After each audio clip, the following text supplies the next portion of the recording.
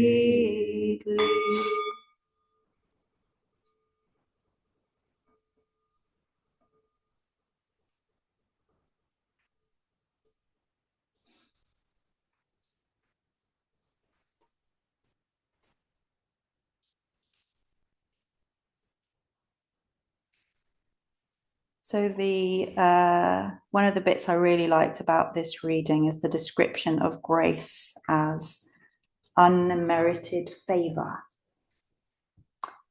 which reminds me very much of what we talk about here a lot, that the Buddha loves us just as we are. We don't have to do anything to earn that love. And I also like the quote about looking through God's eyes. I often talk about looking through the Buddha's eyes at people or the world. And I think that that is something we can aspire to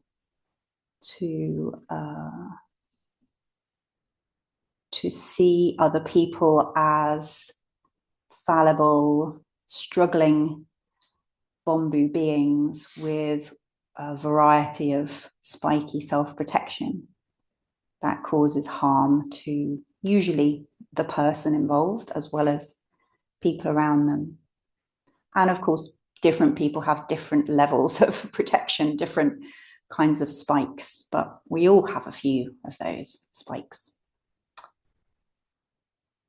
And that's great. But it's also, for me, really important that that comes alongside an acknowledgement that accepting someone as they are doesn't mean not setting boundaries.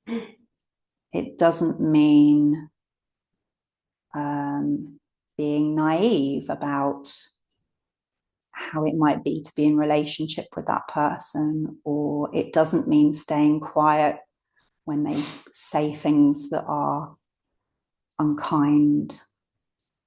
And that happens with, with groups of people too. I'm in this, I've mentioned this last week, but a new Facebook group called Worcestershire Against Hate, which is speaking up in various ways against the racism that's popping up around the country. And I asked myself in the silence just now, did the Buddha set boundaries? Like, did the Buddha, what did the Buddha do in these kind of situations? And there's two things that the Buddha did that I often return to because they show me something about how an enlightened person lives. The first is that when he was tired, he would tell his assistant Ananda to turn people away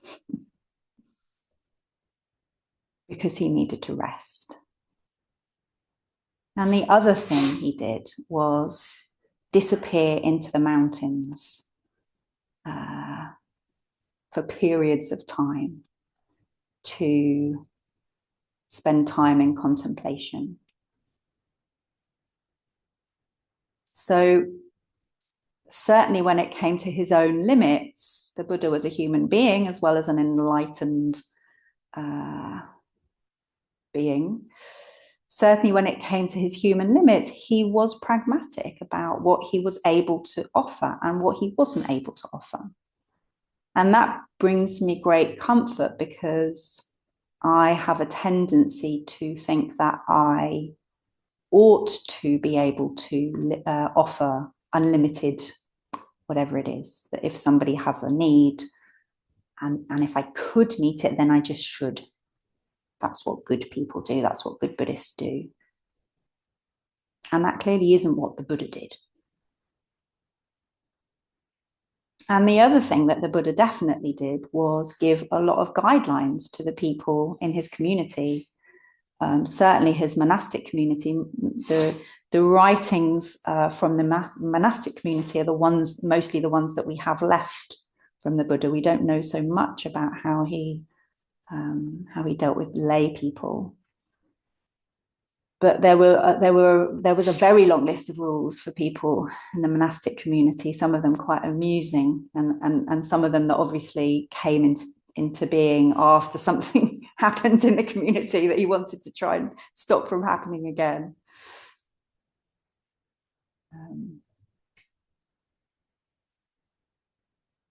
And that is another way of setting boundaries. It's another way of saying, look, I love you just as you are. And if you're going to be a part of this community, you need to speak kindly about each other. You need to not be angry at each other.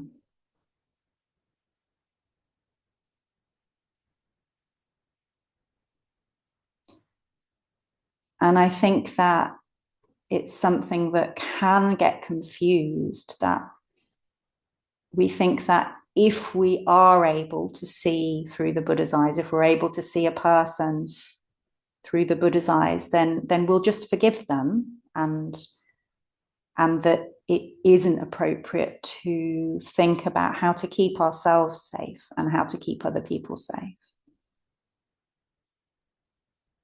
That both of those things can happen at the same time. And in my experience, this is my experience more and more, is that when I do actually look after myself properly, the other person might not like it at the time, but in the long run, it's often better for both of us, not just for me.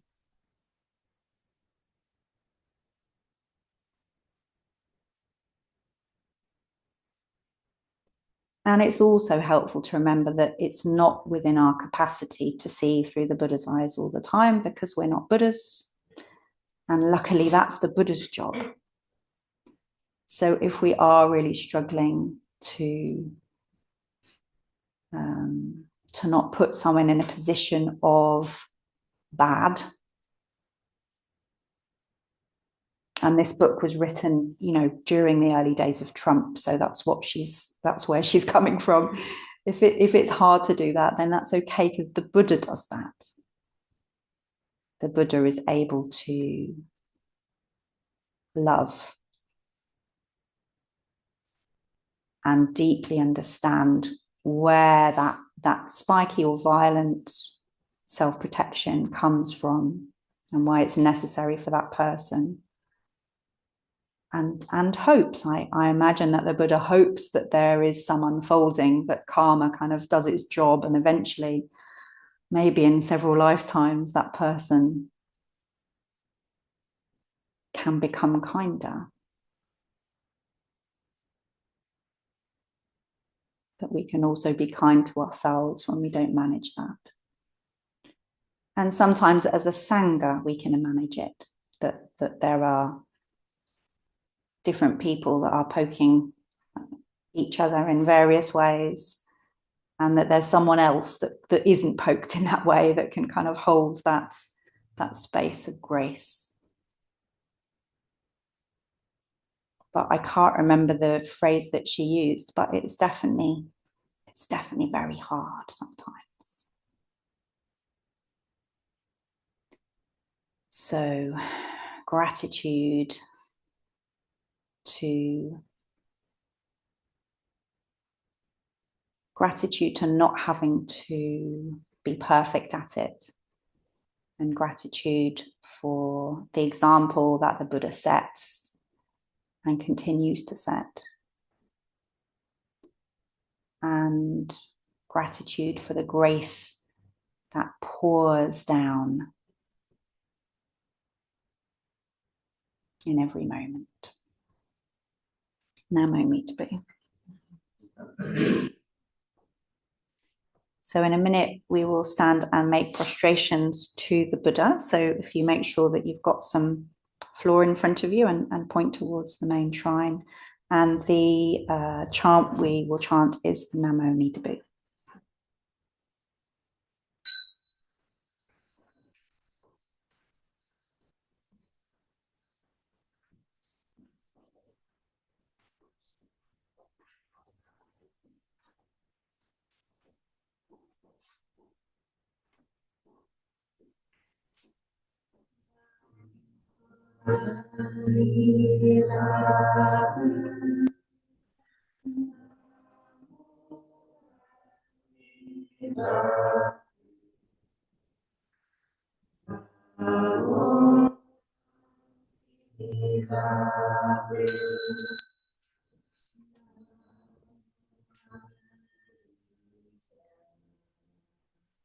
Namo Amida.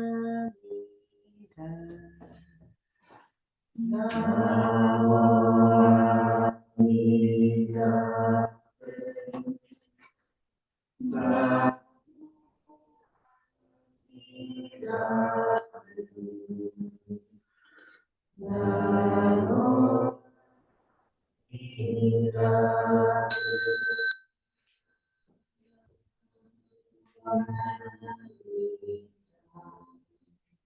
Namo Amida. Namo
Mass, people busily engaged in secular matters take no notice of life wearing away day by day, night by night. Like a lamp in the wind, how long can it last?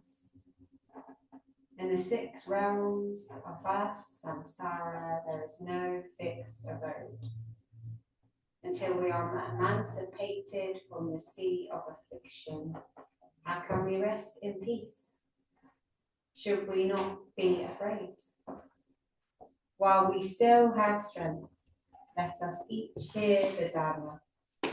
Let us strive and diligently seek the path to eternity. And we need to boost if you'd like to come and stand back at your seats.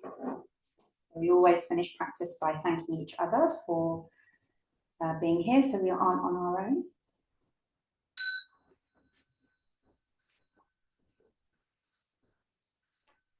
Buddha has also been here with us, so thank you to the Buddha. Thank our seats and tidy our seats.